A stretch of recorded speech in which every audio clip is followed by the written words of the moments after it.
English देवरानी। टीना और अनु देवरानी जेठानी थी। टीना छोटी बहू थी और अनु बड़ी बहू।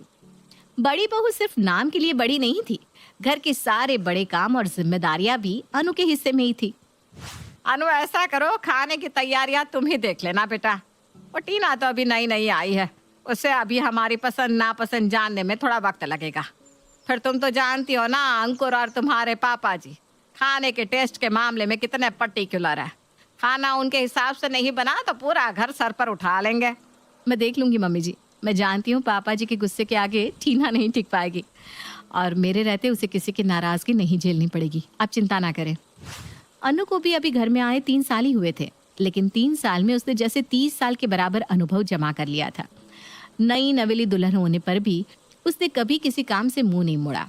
ससुर के गुस्सैल स्वभाव से डरे और घबराए बिना अनु ने न जाने कितनी ही बार उनकी डांट खाई, लेकिन हार नहीं मानी। कुछ ही दिनों में अनु पूरे घर की जान बन गई थी। ऐसा कोई काम या सामान नहीं था जिसकी जानकारी अनु को ना हो।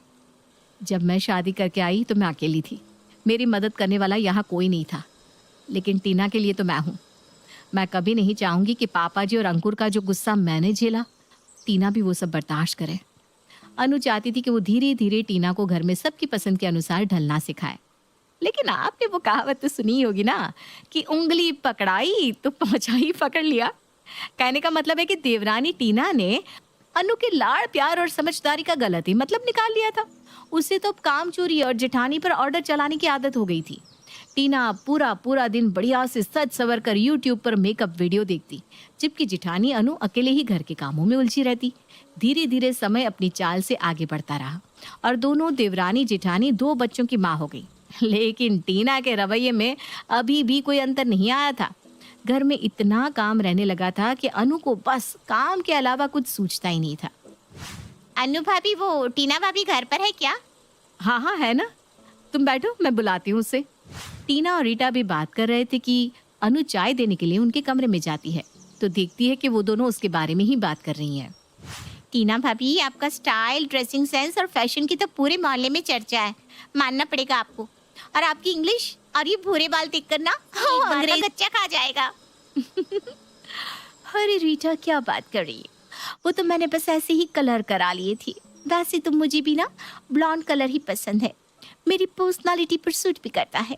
और तुम्हारे भाई साहब तो कहती हैं मेरे नेल एक्सटेंशन देखकर उनका मुझसे कोई काम कराने का मन ही नहीं करता, कहीं मैली ना हो जाए। भाभी, कल तो मोहल्ले की औरतें बातें कर रही थी कि टीना को तो ग्रूमिंग क्लास शुरू करनी चाहिए ताकि सब आपकी जैसी इंग्लिश बोलना और पर्सनालिटी डेवलप करना सीख सके। अच्छा भाभी, जब आप पर्सनालिटी कोच बनोगी ना तो सबसे पहले अपनी जेठानी को ही ग्रूम करना। मुझे लगता है सबसे ज्यादा अनु भाभी को ही इसकी जरूरत है। अरे भाभी, कहाँ वो? कहाँ आपकी डिजाइनर साड़ियाँ, स्लीवलेस ब्लाउज, और कहाँ उनकी घरेलू काम वाले टाइप साड़ियाँ और उलझे बाल? आपका उनके साथ ना कोई मुकाबला ही नहीं है भाभी। आपकी सास क्या भांग पीकर उन्हें पसंद करके ब्याह कर कर लाई थी?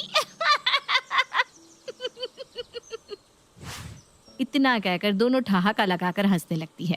पड़ोसन रीटा के मुंह से अपनी तारीफ सुनकर टीना बहुत इतरा रही थी, लेकिन दरवाजे पर खड़ी अनु ने जब ये सारी बातें सुनी तो उसे बहुत दुख पहुंचा। जॉइंट फैमिली में सबके काम निपटाते हुए कब सुबह से शाम हो जाती है पता ही नहीं चलता। खुद के लिए समय निकाल ही नहीं पाती, क्या करूं? अब तो ये बिखरे बाल ही लोगों के लिए मेरी पहचान बन गए। अनु अभी सोच ही रही थी कि उसका बेटा उसके पास आता है। मम्मा, कल स्कूल में मेरा पीटीएम है, मैम ने कहा है आपको भी आना है। अरे बेटा, कल सैटरडे है ना, सबकी छुट्टी होती है। मेरे पास बहुत काम रहता है, तो ऐसा कर पापा को साथ लेकर चले जाना। हाँ क्या मम्मी, हमेशा आप पापा को ही पीटीएम में भेज देते हो। सबकी मम्मी आती है और इस बार तो टीचर ने स्पेशली कहा है कि आपको आना ही है, वो कुछ डिस्कस करना चाहती हैं। बेटे की बार बार जिद सुनने के बाद आखिर में अनु पीटीएम में जाने के लिए तैयार हो जाती है। अगले दिन, अनु, आज छोले भटूरे बनाना नाश्ते में, और हाँ, तुम्हारे हाथ के खाने हैं, तुम छोटी पर काम मत टाल देना। पापा जी ने कह दिया तो कह दिया। अब अगर मैंने कहा कि मुझे आदि के साथ स्कूल जाना है तो पापा जी नाराज हो जाएंगे। जल्दी जल्दी सब काम खत्म कर लेती हूँ, फिर चली जाऊंगी। अनु रसोई में जाकर जल्दी जल्दी अपना काम खत्म करने लगती है। उधर देवरानी टीना अच्छा सा मेकअप करके ब्लैक शिफॉन की साड़ी पहनकर मीटिंग में पहुंच जाती है। टीना टीचर से गिट पिट इंग्लिश में बात कर रही थी, जिससे उसकी बेटी डिम्पी गर्व से फूली जा रही थी। मीटिंग के बाद, डिम्पी, तुम्हारी मम्मा तो बहुत स्मार्ट और गुड लुकिंग है।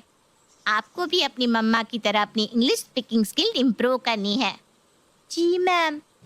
घर के किसी भी काम में हाथ लगाए बिना अनु मीटिंग अटेंड करके घर लौट आई, जिससे उसे भर भर कर तारीफें भी सुनने को मिल गई थी।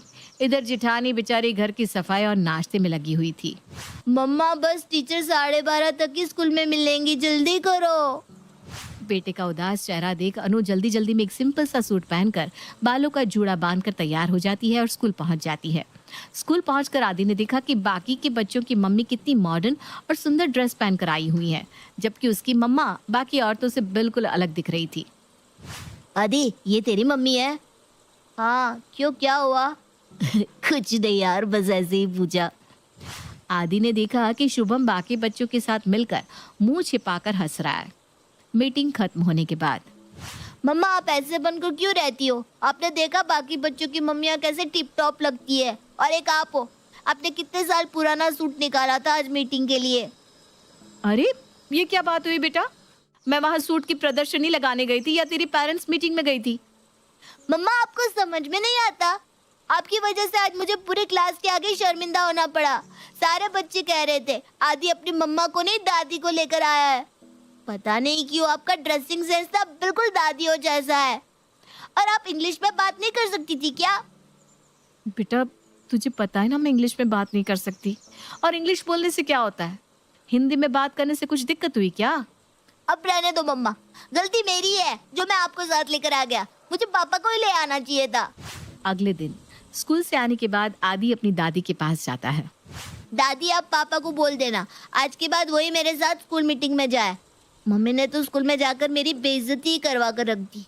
अब जब से मम्मी स्कूल से आई है मेरी क्लास के बच्चे मेरा मजाक उड़ा रहे हैं। आप ही बताओ क्या जरूरत थी मम्मी को ऐसा पुराना सा सूट पहनकर मेरे स्कूल जाने की? और क्या मेरे लिए वो इंग्लिश बोलना नहीं सीख सकती? आपने मेरे पापा की शादी ऐसी अनपढ़ लड़की से क्यों करवाई दादी? अगर मेरी भी चाची जैसी मम्मी होती तो कितना अच्छा होता। मैं भी सारे दोस्तों के सामने इम्प्रेशन झाड़ता और क्लास में भी सब मुझसे इम्प्रेस हो जाते। ये कैसी बात कर रहा है बेटा तू? तुझसे किसने कहा कि तेरी मम्मी अनपढ़ है? जब तेरी मम्मी शादी करके इस घर में आई तो वो इंटर कॉलेज में संस्कृत की गेस्ट लेक्चरर थी। वो तो घर की जिम्मेदारियां और तेरे जन्म के बाद उसने नौकरी छोड़ दी और घर गृहस्थी में ही रम गई। जिस माँ ने अपना करियर तक इस परिवार के लिए दांव पर लगा दिया, आज उसके साथ जाने में उसके बेटे को शर्म आ रही है। बेटा घर में जो ज्यादा जिम्मेदार होता है ना, उसे अपने बारे में सोचने का समय नहीं मिलता। तेरी मम्मी दिन के 24 घंटे सिर्फ हम सब के लिए ही जीती है, और जो अंग्रेजी ना बोल पाए वो अनपढ़ होता है क्या? ऐसा किसने कहा तुझसे? कल तू अपनी अंग्रेजी की मैडम से संस्कृत के श्लोक का अर्थ पूछ कर आना। बता पाएगी वो? नहीं ना? तो बेटा किसी की शिक्षा को एक भाषा से थोड़ी ना आंका जाता है। और तेरी चाची करती क्या है लाली लिपस्टिक लगाने के अलावा? उसके दोनों बच्चों को भी अगर अनु टिफिन बनाकर ना देना तो रोज भूखे ही जाएंगे स्कूल। तू ही बता, आज तक कभी चाची ने तुम चारों को कुछ पढ़ाया है? कौन तुम्हारा होमवर्क कराता है? कौन पढ़ाई से लेकर खाना कपड़े हर बात का ख्याल रखता है? मुझे माफ कर दो दादी, मैंने तो ये सब कभी सोचा ही नहीं था। आप सही कहती है, मेरी माँ जैसा और कोई भी नहीं है। मैं आगे से कभी मम्मा के बारे में ऐसी बात नहीं सोचूंगा। अनु बस बहुत पीस चुकी तू इस घर गृहस्थी में। अब समय आ गया है कि तू भी अपने ऊपर ध्यान दे, वरना इस तरह तो ये समाज तुझे बिल्कुल किनारे कर देगा।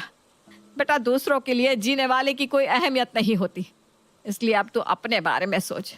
मैंने आदि की प्रिंसिपल से बात कर ली है, वो मेरी पुरानी सहेली है। उसके स्कूल में संस्कृत के टीचर की ज़रूरत है, इसलिए अब तो स्कूल में पढ़ाने जाएगी। लेकिन मम्मी जी अगर मैं बाहर जॉब करने लगूंगी तो घर कौन संभालेगा? क्या तेरी देवरानी है ना, बहुत लाली लिपस्टिक लगा ली उसने इतने साल। अब तू अपना देख, घर वो संभालेगी।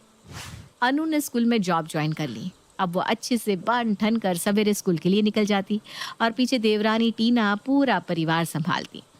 इंग्लिश देवरानी अब कहीं भी जाती है तो जल्दी जल्दी में ऐसे ही बालों का जुड़ा बांध लेती है क्योंकि उस बेचारी के पास आजकल ग्रूमिंग के लिए समय कहाँ बचता है।